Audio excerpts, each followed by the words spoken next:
moment of silence followed by the Pledge of Allegiance. And as this week has the National Remembrance celebrations for the September 11th disaster, I ask you to pay special attention in your thoughts for those that didn't see the next day. Thank you.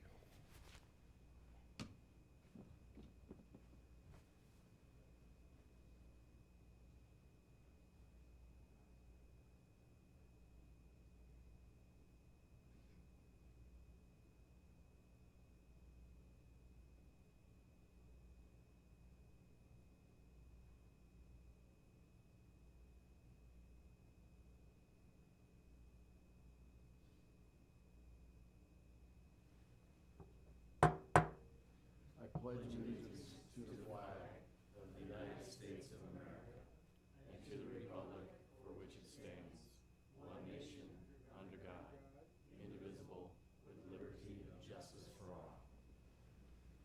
Thank you, everyone. Sorry for my messing up words. I will do that sometimes when I'm about to get choked up. The recognition ceremonies throughout the week across the country, and especially in New York City, have been rather moving, and it's interesting that 18 years later, basically, you have young people who were born since that infamous day in our history who are now applying for jobs with New York City Fire Department or to attend university or to maybe even, let's just say, be eligible to vote. It's really hard to imagine that what to most of us who did experience that, what it must have been like this day, that day, a couple days ago, 18 years ago.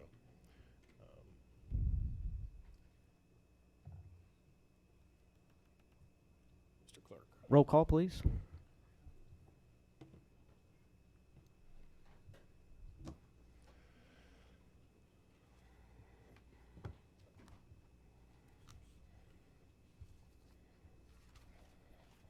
(17) Present, Mr. Chairman. Thank you very much. Next, approval of minutes. Could I get, do you want to, is that all you say? Yeah. Can I get a motion to approve the minutes? Thank you, Mr. Watkins. Thank you, Mr. Rosenbaum. Are there any additions or corrections? Material misstatements of fact, a little extra dangling participle in them, needing correcting? No? All right, please vote. Oh, I'm sorry, Dr. Blair? Just a minor editorial comment on the Tuesday, August 6th special meeting. The header for page 2 and 3 says Thursday, August 8th. I assume we don't need to make an amendment for that. I assume that can be editorially fixed. We'll classify it as a Scrivener's error. Is that fair? And thank you, Dr. Blair. Anyone else? Please vote.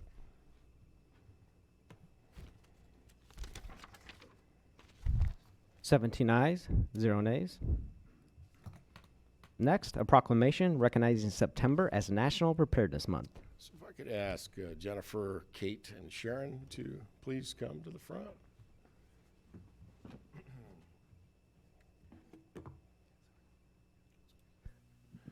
Sharon has insisted that she have the mic.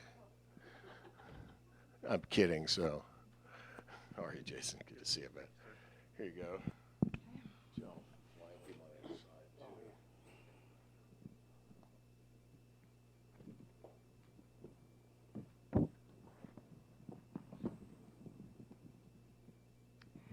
Whereas National Preparedness Month creates an important opportunity for every resident of Peoria County to prepare their homes, businesses, and communities for any type of emergency, including natural disasters and potential terrorist attacks.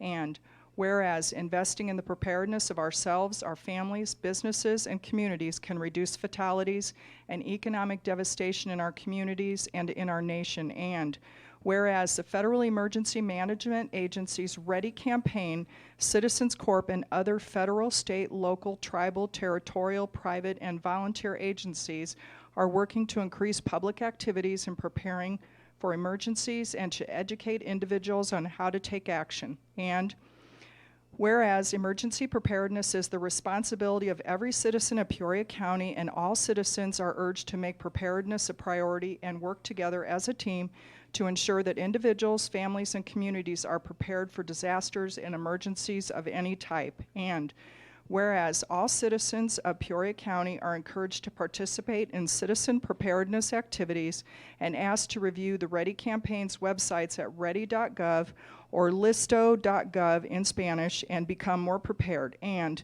whereas all citizens and businesses are encouraged to develop their own emergency preparedness plan and work together toward creating a more prepared society.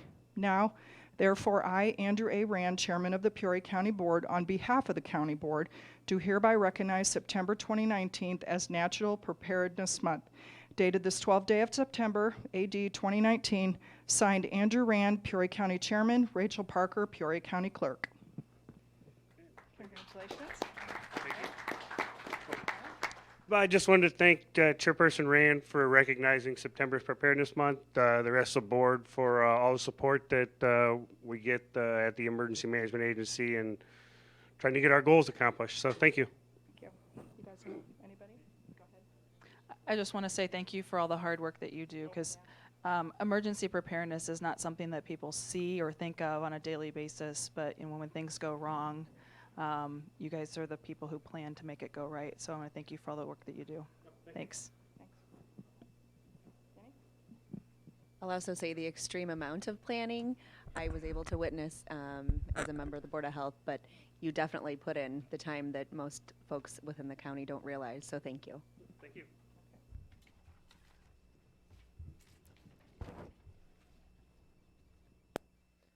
Next, a proclamation recognizing the partnership of Peoria County with U.S. Census Bureau. Could I ask Member Renault to come up, please? Hi, Rob. How are you? Good to see you. I think you might have been told at last meeting that Rob has been asked to co-chair and has accepted the census count coordination and effort with the city of Peoria, so I get to do this for you, for all that goodwill and unpaid service that you've been committed to now.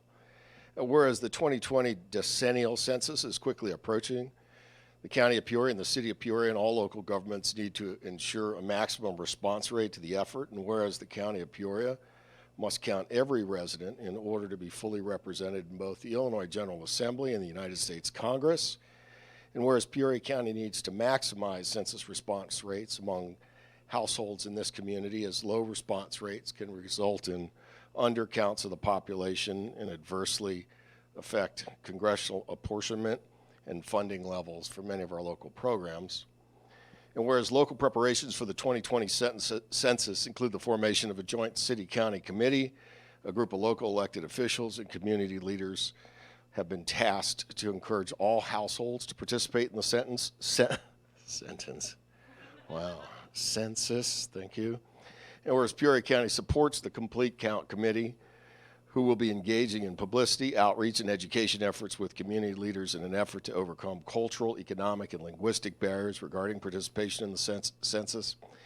And whereas Peoria County urges all governments and residents to fully prepare for the upcoming census. Boy, tongue-tied on one word. Maybe it should be spelled with an S and not a C. Now, therefore, I, Andrew Rand, Chairman of the County Board, on behalf of all of you, do state our commitment to partnering with the U.S. Census Bureau to help ensure an accurate count in 2020. And Rob, your teammates in this room are grateful and appreciate your willingness, right, to do this. So thank you very much. Thank you. Make some comments about the census. Absolutely, yeah. So this is the first time that the county has taken an opportunity to be a part of the Complete Count Committee. So I'm excited to be working with Councilman Ruckriegel with the city to go out and identify ways that we can help get the word out about the census and how important it is, and what, if we don't count everybody, how that's going to affect our community. So I'm looking forward to working with everybody, community leaders, anybody that's willing to help us. We're looking for help. So I'll be reaching out to all of you and all of you and all of you for help. So thank you. Thanks, Rob. So, Mr. Clerk. Next, citizens' remarks.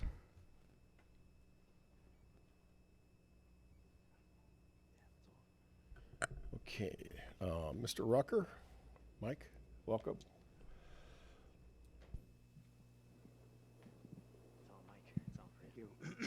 My name is Michael Rucker. I'm the president of the Friends of the Rock Island Trail, which is the organization of volunteers that helps to maintain and to, quite frankly, lobby for recreational trails as well as bike lanes and things like that within our community. And the issue I wish to bring up tonight is the potential 15-mile rail trail between Bellevue and Farmington. We had a board meeting of our trails group last Monday, and they asked me to come and address this before you. This has been an issue for about 5 years. The UP Railroad abandoned that line about 5 years ago. The rails were taken up then, but everything was kind of held in abeyance because of lack of funds from the state. So it happens that that funding is available, still available through the federal government. The Alternative Transportation Act provides funds, and according to my information from the state, there's about 3 different ways that can be sought. Now, from what I understand, initially, this county had $800,000 that had been approved to be used for this purpose, and the county was to match it, as I understand it, by $70,000 to start this process. The point we want to make is that trails of this sort are of great economic value to the community. Not just that, but also the recreational aspects of what they do for the community. There's been surveys, a number of surveys that I've found over the years, that when homeowners, new homeowners or existing homeowners, are surveyed on what they want within their community, one of the top 5 items, almost invariably, is recreation and trails. They sometimes come up even above parks. So recreation trails are extremely important.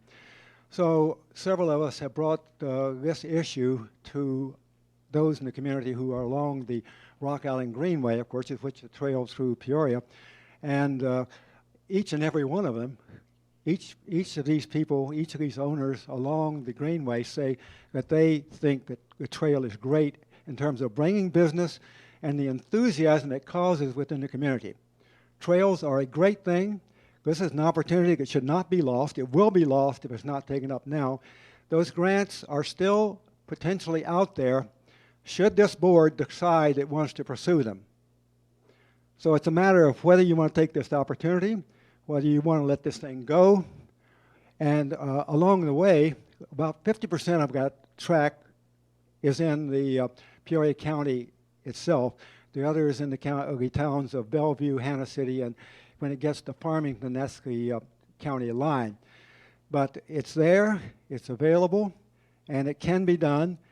And just on your table, I think you'll find an invitation to those who are interested from the city of Wyoming. They're going to have a ribbon cutting because the trail has now been reopened between Princeville and Wyoming. It's been broken for about 4 years and held up because of lack of funds. So now it's going to be reopened, and they're so enthusiastic that they're going to have a ribbon cutting and a luncheon, which the Trails Group is going to fund. And that's in Stark County, but just to show you the amount of enthusiasm that other communities have for their recreational trails. So thank you, and we certainly hope you will reopen this issue and bring this trail to fruition. Thank you. Thank you, Mr. Rucker. How many marathons, sir, have you run?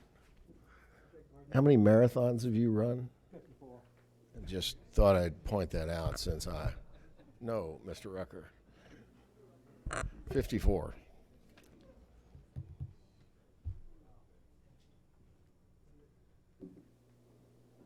Next, I'd like to invite back Ms. Joyce Blumenshine. Welcome, Joyce.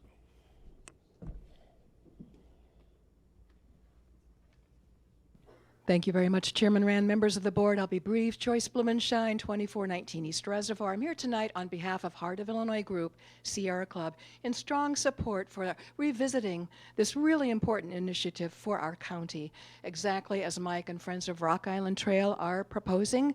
This is not only an economic driver, but it will, again, help our greening of our county, making a statement who we are, what we value for families, healthy recreation, alternatives to motorized vehicle transportation, many things that we need for our future.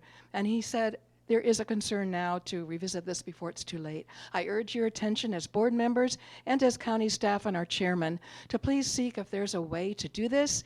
If you haven't been on the Alta to Dunlap section of the Rock Island Trail, I urge you to go there. If you've seen the changes out there, the new buildings, families out, it's really a delight. So thank you for your time, and I hope this can continue in discussion. Thank you, Joyce. Just for the record, do you know the total length the trail would be should we see this segment? This section from Bellevue to Farmington, I am embarrassed I don't, but I'm sure Mike does. It's about 15 miles. 15? Yes, sir. And The new segment or the total trail? Bellevue to Farmington is 15 miles. Okay, and then all the way to downtown Peoria? They would connect up. I think there's a sheet that. Okay, we can look it up. I think there's a sheet also that David Pittman has provided that provides some information about how it can be connected up. Thank you very much.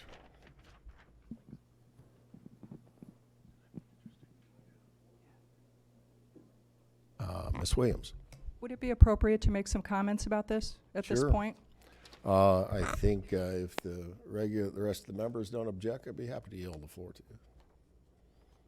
So Scott, myself, Amy McLaren, and several people, the EDC, we all met a few weeks ago with IDNR Colleen Callahan and her staff to start discussing this issue. So we've had 2 meetings so far. So we're kind of in the process of seeing where we can go with this. Thank you very much. Anyone else? Colleen Callahan is now the director of Department of Natural Resources. It's quite a nice little job, I suspect. Next, Pastor Marvin Hightower. Welcome, Pastor Hightower.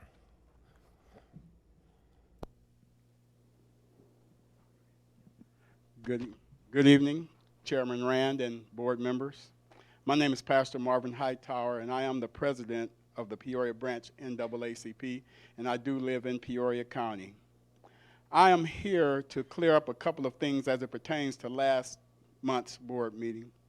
As you know, I was unable to be here due to being out of town. However, I did ask Sherry Cannon, Valerie Timms, and Chris Wade, who are all part of the executive committee of the NAACP, to stand in my stead. First, let me start by saying there was no disconnect or miscommunication in the NAACP. When I say they stood in my stead, they stood in my stead. Secondly, Chairman Rand and I have met on occasions and talked about a couple of things, as well as those appointments pertaining to the state's attorney and to the board, as well as the county clerk. My specific concern was that a qualified African American be appointed to one of the available positions, as diversity is a priority of the NAACP. And I did ask that Rachel be placed on the interviewing committee, and she was. I didn't at any time agree that Rachel be appointed to the clerk's position, especially with the promise of not running in exchange for then Judge Hoos being appointed to state's attorney. The fact of the matter is I did write a recommendation for one of the other candidates for the county clerk, and it's not a knock against Rachel, but I just didn't know that she was interested or being considered for the position. Now, regarding the state's attorney appointment, our concern is not and was not who sat in the chair so much as the policies they support or stand for, such as where do they stand on criminal justice reform, where do they stand on expungement. Even though our late state's attorney, Jerry Brady, had an open door policy with me and him differed in certain areas, and this was one of them. Where do they stand on cannabis expungement? Where do they stand on adult and juvenile mental health? Where do they stand with the irregular amount of African American children in the foster care system? In my view, the state's attorney is one of the most powerful elected officials in this county, and it requires more than being more visible in the community or doing the same thing as the previous administration had done. The state's attorney has the power to determine a police officer-involved shooting was justified even when an individual is known for having mental health issues. The state's attorney has the power to determine if a young man indeed fired a gun at the police or was protecting his property. The state's attorney has the power to decide if a city councilman will be charged with a misdemeanor or a felony for a domestic battery or interfering with a police report. The state's attorney, working in concert with law enforcement and the community, can make our community better, not with handouts, but with extending a hand up. As I have shared with Chairman Rand, when it comes to politics, there are no permanent friends, no permanent enemies, only permanent interest. And contrary to popular belief, these things will be decided at the ballot box. And last but not least, I still have those very same concerns as I listed. Thank you.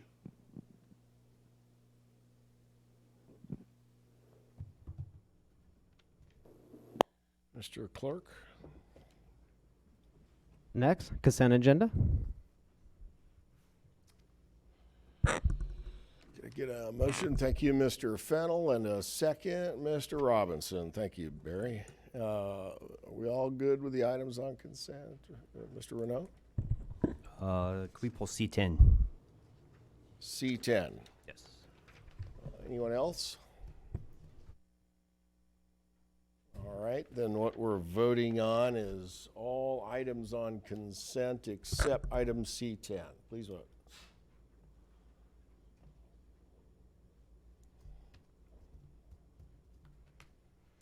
Seventeen ayes, 0 nays. Next, C10, a resolution from your Infrastructure Committee recommending approval of a project agreement with the City of Peoria for the reconstruction of Glen Avenue between Sheridan Road and Knoxville Avenue. I'll get a motion on C10, please. Thank you, Ms. Pastisha, and thank you, Mr. Saul. Is there any discussion? Mr. Renaud. I just wanted to bring attention to this project because this wouldn't have happened had the board not taken action to self-fund the Willow Knolls Allen project. So this is in District 10, which is the district I represent, and I'm sure the constituents of that district now recognize the trickle-down effect that that previous action had. So I just wanted to thank the board members who were here when that decision was made for enabling this project to move forward years before it was supposed to. Thank you, Mr. Elsasser, then Mr. Salzer. At the conclusion of this project, will the jurisdiction be granted back over to the city, or not granted back over, but will it be given to the city? Oh, yes. Yes, sir. Okay. Mr. Salzer. Actually, it never was the city's. It's our road. It's a county road. But what I was going to say, I didn't think Rob was going to oppose this or bring up something negative in regard to it, because everyone I've spoken with in your area, they love this going to happen and so forth. But there's one thing, and I'm going to say this to everybody that is complaining about all these barricades and all these, you got to be patient. You wanted the roads fixed. Now this one, we're not going to start until about 22, so don't get too excited yet and say why aren't they working here and so forth. But I think the project starts in 22. Amy's here, and I think she probably could confirm that as well. But people, I'm telling you, it takes time, and we've got oodles of projects underway, and we're going to do a good job. We're going to fix those. And I was talking to Amy before the meeting started, and big pour tomorrow out there on Dirksen. they're going to have a tremendous pour, and it's going to be great. They're getting that project,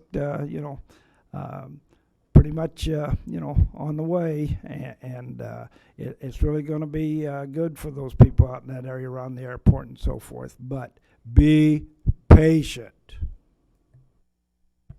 Anything else, Phil? That's right. A couple more exclamation marks or anything? Anyone else on this? So, as long as I have the microphone, and maybe somebody is listening to our meeting tonight, there's a lot of confusion, but it's just so simple. I think people deliberately confuse themselves. These roads that the county is responsible for within the city of Peoria, I think every single one of them is related to the annexation of the Richwoods Township. And in that annexation, there is a 50-plus-year-old intergovernmental agreement that says basically this: when the parties agree to jointly fund the 50% each, the road improvements for said roads, and we're talking about to the current urban standards, not the ones that were around when this intergovernmental agreement was contemplated, but curb cut, stormwater, blah, blah, blah, handicap, fancy lights, things that talk, speak. It's very expensive to do intersections of roads. So I hear this a lot, and if you're listening at the city of Peoria, when you come up with your money, let us know. I mean, I'm constantly being told that the county won't fix the road. It's a 50-50 split. And the way we're getting this done, and including the creative effort from, in Mr. Ricker's district, Steve, Allen and Willow last year, we're loaning the city their half of that money to fix it. So I just want to make it clear that we have processes by which we fund stuff. And Rob, you're right. You're really lucky that we're able to save, with the cooperation of the PUATS committee, the earmark, if I can use that word, for these roads that we switched in order. So we substituted that road for the Will and Knowles dollars, and they approved it and consented to it. And I guess the state did as well, but we had a lot of local support for that. But it really does require this very simple understanding that we're happy to take the criticism at the county of Peoria for stuff that needs to be fixed, but we share in the cost of fixing these roads with the city, and we're happy to fix them at the rate they choose. So I'll put that out there. Thank you. Any other comments? Please vote.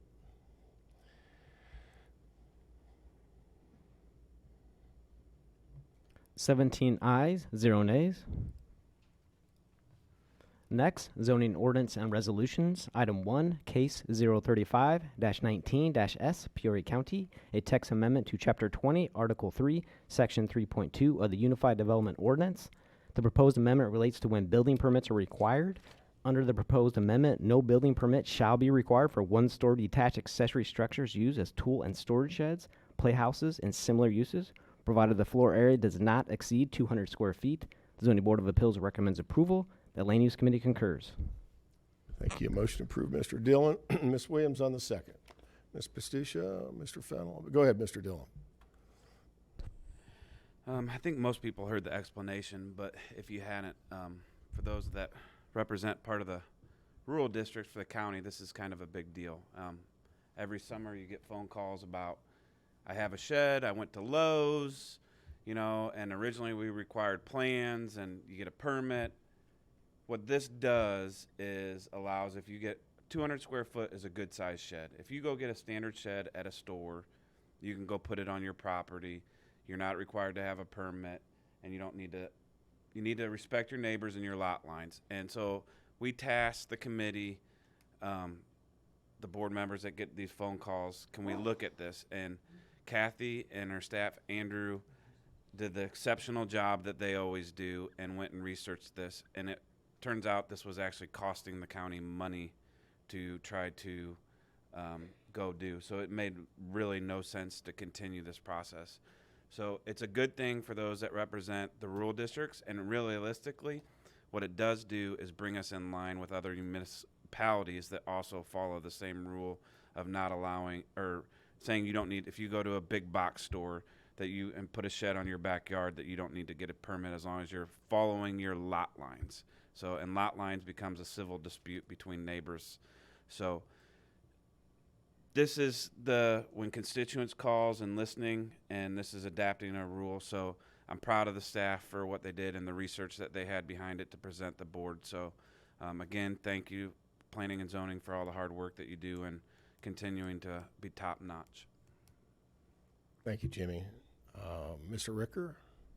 And I, as a member who represents the rural district, I want to also thank the committee and Kathy and Andrew and everyone for this, because we know there's reasons for things, but we don't need to make things complicated for our citizens and for ourselves and costly for our taxpayers. So again, kudos for that. I just want to echo what Jimmy had pointed out. Thanks.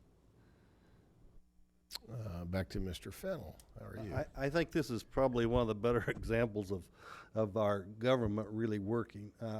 I think I spearheaded this to start with and talked to Mr. Dillon, and he carried it with the Planning and Zoning Department. But I had an individual in my area that bought an $800 shed and put it up, and it cost him $900 for the permit from the county. And that's what started it. And through their work, and I think they came up with a good resolution here, and I appreciate their work and the Planning and Zoning's work.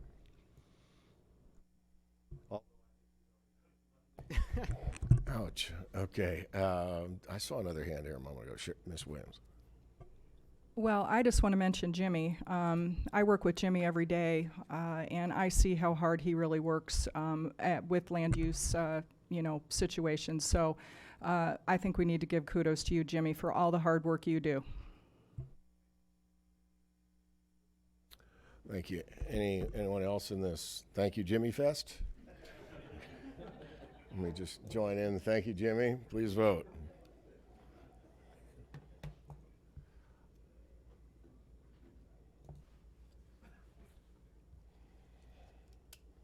Ms. Daly?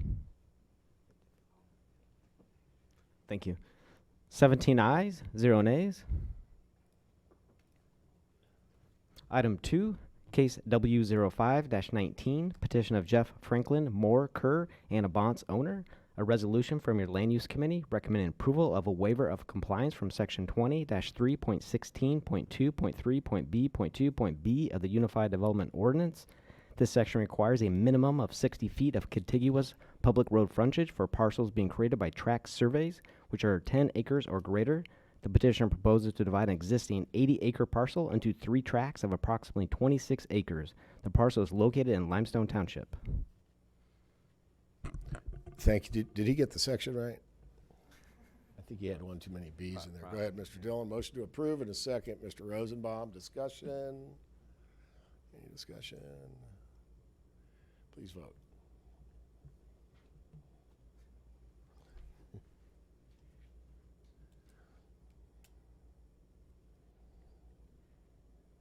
Seventeen ayes, Thank 0 you. nays. Item 3, a resolution from the chairman of the executive committee and the county administrator recommending approval of an intergovernmental agreement between the county of Peoria and the Illinois State Treasurer for the lease of vacant office space located at Peoria City County Health Department through December 31st, 2022. Thank you. Got to get a motion on the floor, please. Thank you, Mr. Robinson. Thank you, Mr. Ricker. And since this went by poll vote, is that what I remember? Let me kindly ask our administrator to forward some explanation to all of us. Thank you, Mr. Chairman. And this body, whether it be in total or in the form of your Ways and Means Committee, has heard multiple times from your former colleague, Mr. Mayor, about the value of the State Treasurer's Unclaimed Property Program and the value that it brings not just to citizens in Peoria, but across the entire state of Illinois. Shortly after Mr. Mayor resigned, he made staff aware that the program is either popular enough or busy enough, depending on your perspective, in our community that they actually have full-time staff assigned to Peoria to manage that program for the treasurer's office, and that they were looking for office space. We gave them some options to pick from. The health department space, which is a vacant office in the administration building at the health department, was most agreeable to them and to Monica and her team at the health department. And we set about doing an intergovernmental agreement, which will be this in a land lease in the form of this intergovernmental agreement. As you heard, it has an expiration of December 31st of 2022, but it may be renewed for an additional 10 years.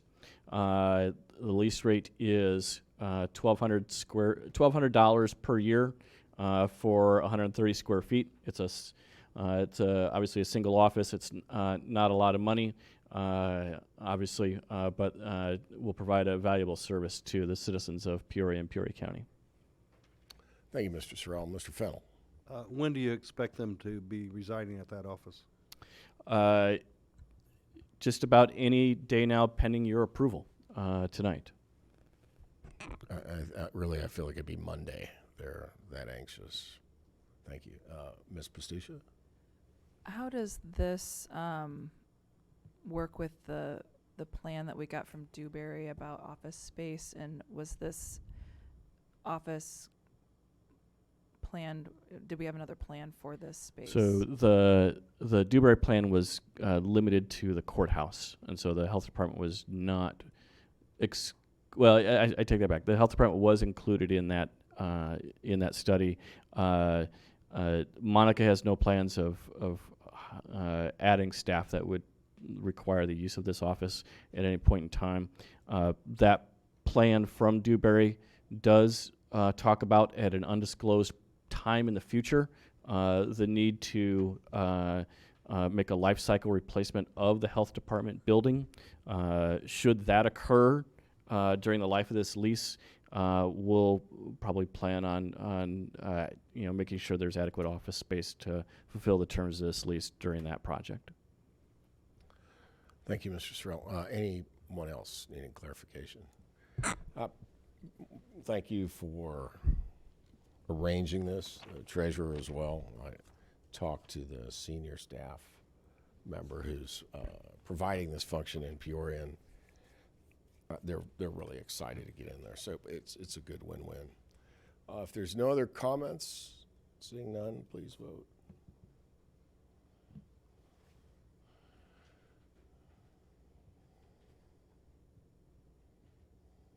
Seventeen ayes, 0 nays.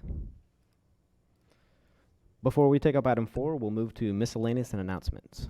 Yes, which means item 4 is going to be required, and we got a lot to talk about there. So under miscellaneous and announcements, let me start with Junior. Anything on this side, man? You're good? You're good, Mr. Dillon? Mr. Dillon. I just mention a couple things to put it on people's radars, but in District 7, we have the Taste of West Peoria and Family Day this weekend. So if you have kids and you want to put them on a fire truck, I know Chillicothe just had something similar, and Elmwood. So it's our weekend for this. So if you live in the neighborhood, stop by. There'll be plenty going on Sunday. And for a community, this is a big deal. But I know Pastor Hightower's taken an active role in it this year. But on September 27th, I know Andrew Rand's been very active in it. Peoria Promise has their big event, and that is at 6 o'clock. And if you can attend it, it's a big deal, because this community, if you live in Peoria and go to Peoria Public Schools or Dunlap schools or homeschooled or anything, you have the opportunity to attend ICC for free. And for a lot of these people, that's the first time attending college, and they have the opportunity to have zero debt coming out of it, and now Eureka College has done it. And this is where a majority of the money is raised that allows these children or kids to have scholarships. So it's a big deal for a community like ours to offer kids that go to Peoria Public Schools and live in the city of Peoria free tuition for 2 years before they go off to college. So Thank you guys for your work on this and everything. And that's September 27th. And I told my wife, the most importantly, happy anniversary. So 4 years today. I was married and I'm spending it here, but appreciate my wife for everything that she allows me to do for the community. So thank you. Does that mean you want out of the executive session? Because it's a pretty good reason. It's a pretty good reason. Anyone else? We're at miscellaneous announcements. Ms. Pastucha? I just wanted, if anybody hasn't heard, there's a Taste of Peoria Heights going on tonight. I was upset that they planned it for the same night as our board meeting, but I'm sure there's a lot of people enjoying all the good food in Peoria Heights. There also is the first of 3 meetings that are being held by the Village of Peoria Heights. They're having town hall meetings. Tonight's the first one at 7 o'clock. There's also dates for a November meeting and an October meeting, and there's more information on the village website. So, thanks. Are you, if it's happening in the city's first district, is what Denise Moore says. What does Mayor Phelan say? Yeah. It's happening in the Heights? Yeah, I guess. It is. Right. Yeah, it's happening in the first district of the city. Anyone else? Okay, Mr. Clerk. Item 4, executive session for pending litigation, personnel matters, collective bargaining, and sale of real property. Thank you. I need to ask Larry to, because we have newer folks, and I think it's important that we understand our public body's duty to be transparent and conduct its business in the light of day. There are reasons for executive session, however, and I'll let Larry explain. Thank you, Mr. Chairman. As most of you know, any deliberations or discussions by a public body, such as the county board, by statute has to be held open to the public, and there's a specific state's statute which sets out the parameters of that. And there is it's referred to as the Open Meetings Act of Illinois.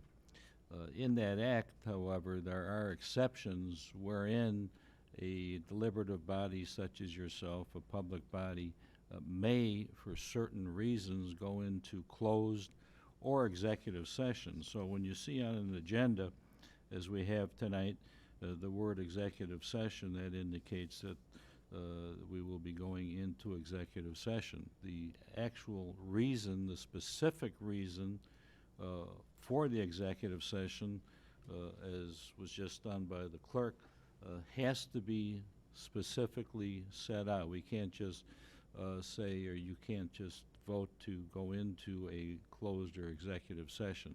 It has to be for a specific delineated purpose, and tonight you heard the 4 bases as read by the clerk for going into the executive session. The statute allows 35 exceptions. For the purposes of the county board, there's approximately 10 reasons for the executive session, and generally I can read a couple of them: the appointment, employment, discipline, performance of certain employees of the county, collective bargaining agreements between the public body and its employees, the selection of a person to fill a public office is defined in a state statute. Purchase or lease of real property, the setting of a price for sale or lease of property owned by the public body, litigation, which is one of the reasons we're going into executive session tonight, for both pending litigation or litigation that's probable or imminent. In other words, if the county learns that a individual is thinking of, or maybe they've received a letter from an attorney saying they are going to sue the county, that would authorize, under that exception, closed session. And like I say, there's 35 special reasons. They would have to be said in open session. I would point out that during the closed session, for whatever reason you're in the executive, and the term is used interchangeably, executive session is closed session. The statute uses the word closed session, but it's the same thing. When you're in closed session, that discussion is meant for the members that are in executive session.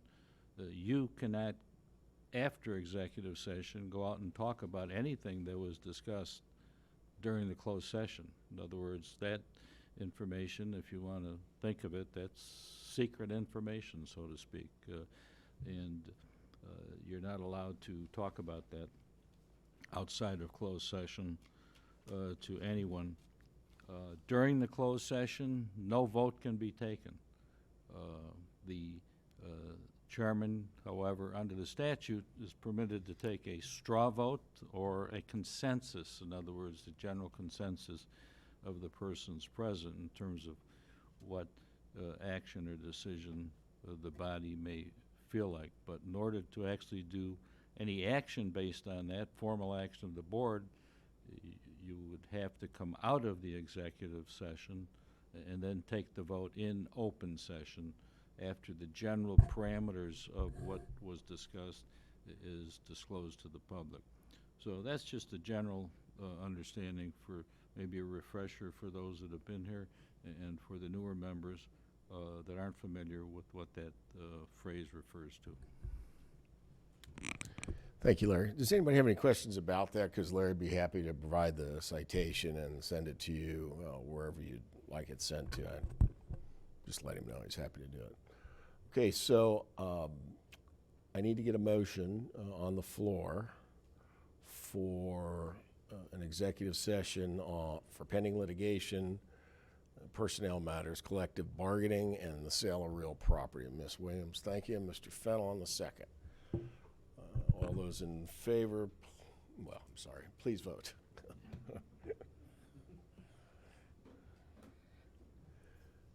Ms. Pastusha? 17 ayes, 0 nays. Thank you all. We will, when we conclude executive session, we'll be back in regular session to simply adjourn, since we've already been through the miscellaneous part. Thank you, everyone. Thank you, Gretchen.